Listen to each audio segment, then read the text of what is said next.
Yan, tanda eh. Pag ganun, open slide lang. Kahit anong gawin yung ano. Minsan pag nag-double fit kasi, hindi mo matatanggal yan. Open mo na. Release. Sabay pag nag-ano, pwedeng load diretso. Ngayon kung hindi, pag hindi, edi pag na-release nyo, pagka slide daw, holster muna. Saka kayo dadakot ngayon ng basyo, ay ng bala. Hindi yung dadakot kayo nakaganito pa. Meron pa rin dyan. Makinig. For training purposes, putok tayong dalawa, may magkukupag. Tactical reload.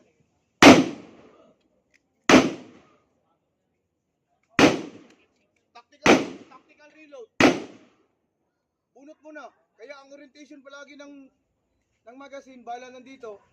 Yan. Laging nakaharap doon. Hindi nakaganito. Ang bunot ay dito lang ang bunot oh. Pwedeng ganito, i-guide yung ganito, pwedeng ganito. Kasi pang dadalhin natin siya. Putok.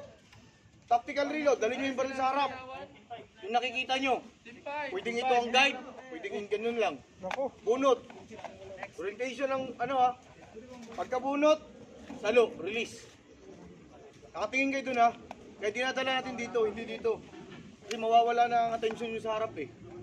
Dito pa rin nakatingin. Yan. Release, balik lang. Balik. Balik nyo ulit yan. Pwedeng bulsa. Ngayon pag bulsa ko, tactical reload, dito eh, dito. Basta tama ang orientation, kahit hindi kayo tumingin. Basta tama ang orientation. Meron kasi iba dyan, pagkabunot, ganito ang hawak. Magkakagulo na, pag hindi mo may pasok. Kaya laging, kahit dito, o di kaya pag walang pouch, eh dito. Basta ang paghawak nyo, i-orient nyo pa rin ng ganun. O kahit dito tayo. Tactical reload, dali nyo dito sa harap. Tutok muna. Sabay puputok kayo ulit dalawa eh.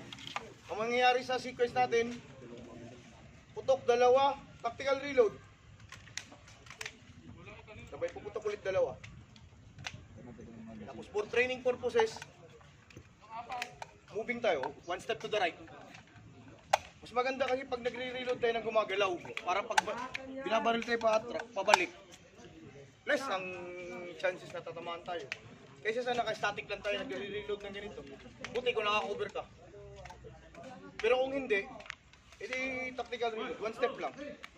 Sabay balik sa akin, putok ulit dalawa. Kung kayang, kung ano, edi tuloy-tuloy lang tayo. Kahit iulit-ulit mo siya, ang orientation ay ganun lang. Sa harap, dalhin sa harap. Para kita nyo yung malfunction. Kaya kita nyo ba, kita nyo lahat ng barilo. Pag dinala natin sa harap, pero doon kaya nakatingin. Tandaan ng bunot ha. Kaya hindi yung nandyan, nakalagay yung magazine. Na ano, dito na tayo. Kung hindi bulsa dito, dito nyo. Kaya kung meron kayo, sige. Wah! Quick reload!